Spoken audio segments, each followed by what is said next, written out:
오늘의 말씀은 창세기 45장입니다.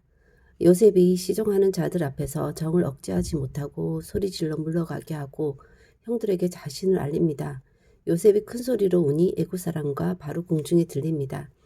형들이 놀라서 대답하지 못하고 가까이 오게 해서 당신들이 애굽에 판 요셉이다. 이곳에 팔았다고 해서 근심 한탄하지 말라.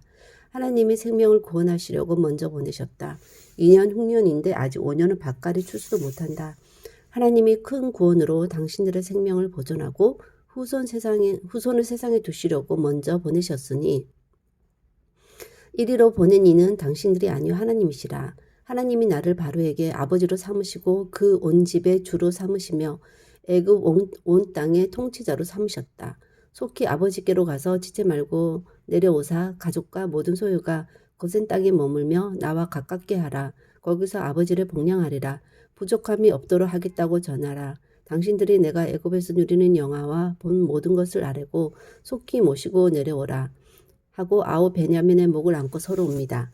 형들과 입을 맞추고 우니 그제서야 형들이 말합니다. 요셉의 형들이 왔다는 소문이 바로의 궁에 들림에 바로와 그의 신하들이 기뻐하고 바로가 요셉에게 이르되 형들에게 명령하여 애굽 땅에서 수레 가져다가 아버지를 모셔오게 하라. 기구를 아끼지 말라. 온 애굽 땅에 좋은 것이 너희 것이다. 형들에게 양식, 옷, 물품을 주고 돌려보내며 길에서 다투지 말라고 합니다. 야곱에게 요셉이 살아있고 애굽 땅 총리가 되었다고 했으나 믿지 못하여 어리둥절했는데 요셉이 부탁한 모든 것을 말하고 수레를 보고서야 기운이 소생하고 조카도다 내 아들 요셉이 지금까지 살아있으니 내가 죽기 전에 가서 그를 보리라고 합니다. 요셉이 드디어 모든 것을 터뜨리게 됩니다. 감정도 터뜨리고 이러한 일이 일어났던 모든 이유와 또 앞으로 해야 할 일을 구체적인 지침까지 해서 모두 알려주게 됩니다. 바로가 소식을 듣고 기뻐하며 호의를 베풀고 이스라엘이 듣고 깜놀했는데 죽은 아들이 살아 돌아올 뿐 아니라 애굽의 총리가 되었다는 것 믿기지 않는 소식을 접했기 때문입니다. 두 아들을 잃을 수도 있겠다라고 노심초사했는데 둘 다 살 뿐 아니라 자신과 함께 있었다면 절대로 되지 못했을 위치에 올라간 아들을 공짜로 얻게 된 셈입니다. 죽었다고 생각한 한 번도 본 적 없는 형과 아우의 첫 만남이지만 한 어머니의 자식이기에 더욱 각별한 마음이었을 것 같습니다. 이 모든 것을 하나님이 계획하지 않았다면 일어날 수 있었겠는가 하는 생각이 듭니다. 이런 극적인 순간을 자신 생애의 어느 시점에 만나게 될지는 아무도 모르는 것입니다. 언제든 하나님의 스토리는 진행형이니 죽기 전까지 늘 기대하는 마음으로 살면 좋을 것 같습니다. 가져가시는 분도 하나님이시고 다시 주시는 분도 하나님이신 것입니다. 하나님 안에서는 폭망도 대박도 모두 의미가 있을 것 같습니다. 예상할 수 없기 때문에 더 흥미진진하다는 생각이 듭니다. 이미 알고 있는 스토리였지만 요셉의 이런 극적인 순간은 언제 들어도 극적이라는 언제 들어도 새롭고 얼마나 가슴 벅찬 순간인가 하는 생각이 듭니다. 어쩌면 요셉은 이 순간만을 기다리며 살았을지도 모르겠습니다. 하지만 그 기다림이 복수의 마음이 아니라 정말 생각하면 생각할수록 기묘막측한 하나님의 치밀한 계획하심이었다.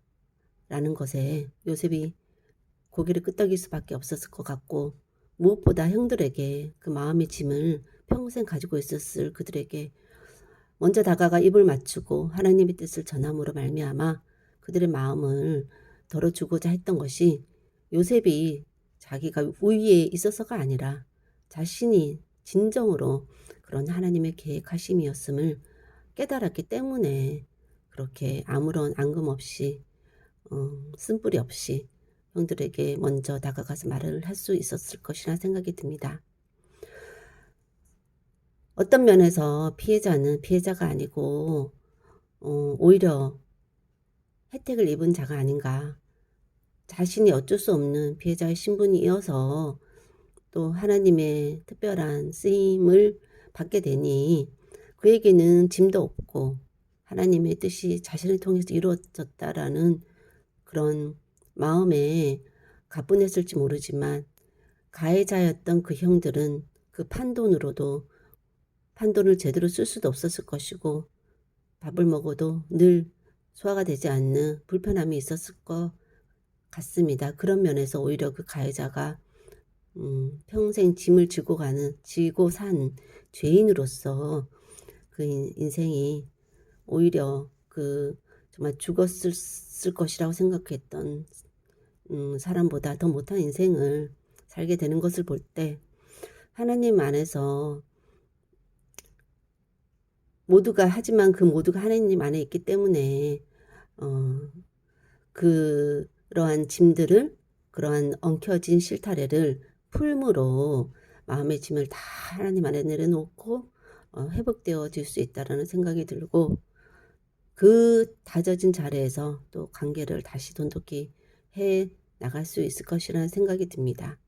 노년의 이스라엘이 죽었다고 생각했던 아들을 차마 쳐다볼 수도 없는 위치에 올라간 그런 아들을 이제 만날 것을 기대하면서 그가 살아온 인생 가운데 어쩌면 가장 최고의 순간이 아닌가 하는 또 생각이 들고, 그렇게 많은 아들은 낳았지만 단 한 명도 잃어버리지 않고 끝까지 아들들이 살아 있을 수 있는 것도 어쩌면 이스라엘에게 하나님이 주신 가장 큰 축복이 아닌가 하는 생각이 듭니다. 그렇게 누가 하나 잃어버린 바 없지만 또 가족 간에 아픔은 있지만 또 하나님 안에서 또 회복이 있고, 그러한 관계로